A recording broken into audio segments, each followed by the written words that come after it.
Hello friends, welcome back to our channel. இன்றைக்கி நம்ம சேனலில் இட்லி, தோசை, சப்பாத்தி கூடலாம் வச்சு சாப்பிட்ற மாதிரி ஹெல்த்தியான வெஜிடபிள் போட்ட ஒயிட் குருமா எப்படி பண்ணுறதுன்னு பார்க்க போகிறோம்.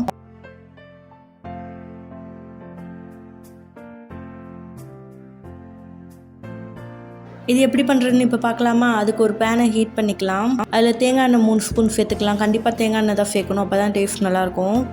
அது கூடவே பிரிஞ்சி இலை 1, ஏலக்காய் 4, பட்டை 2, அன்னாச்சிப்பூ 1, கல்பாசி 1 இதெல்லாம் சேர்த்து நல்லா வதக்கிக்கலாம்.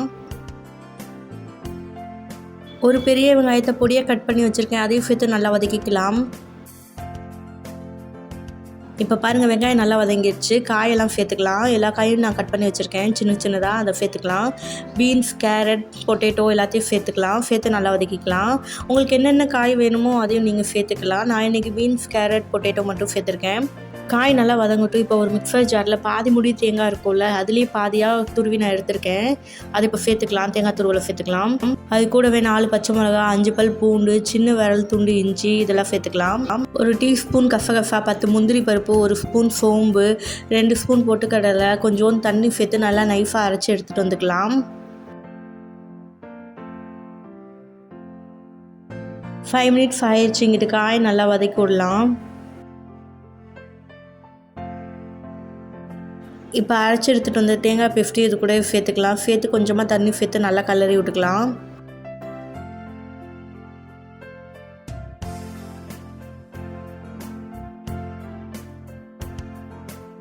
இப்போ கிரேவிக்கு தேவையான அளவு உப்பு சேர்த்துக்கலாம். உப்பையும் சேர்த்து நல்லா கலரி விட்டுக்கலாம். தேங்காய் சேர்த்ததுக்கப்புறம் ரொம்ப நேரம் கொதிக்கணும்னு அவசியம் இல்லை. ஒரு 5 மினிட்ஸ் மட்டும் நல்லா கொதிக்கட்டும். அதுக்கப்புறமா நம்ம இறக்கிடலாம்.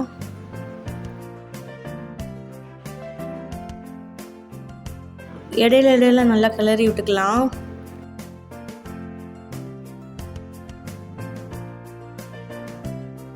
இப்போ பாருங்கள், ஒயிட் குருமா ரெடி ஆயிடுச்சு. இதில் வந்துட்டு நம்ம தேவையான அளவு கருவேப்பிலை சேர்த்துக்கலாம். இது கூடவே நெய் 1 ஸ்பூன், லெமன் ஜூஸ் 1 ஸ்பூன் சேர்த்து நல்லா கிளறி விட்டுக்கலாம்.